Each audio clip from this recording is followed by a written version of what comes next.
кобель. Все по-русски, то мальчик, собака-мальчик, собака-девочка. Ну, совсем уже с ума сошли. Ну что, слов нету. Понятно. Собака-девочка – это сука.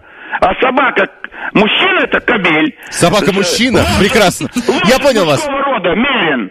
Лошадь женского рода – кобыла.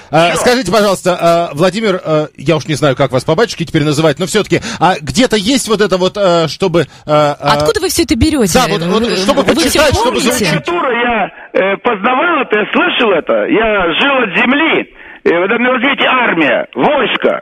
Зачем мы берем французское слово? Революция, переворот, бунт, мятеж. Это все хорошие русские слова, все у нас есть, богатство. Такое богатство мы растеряли, раскидали и закрылись иностранными словами. Где-то можно уже сейчас вот все это в сборе, чтобы заучить? Мы словарь готовим, уже у нас есть словарь на 100 слов.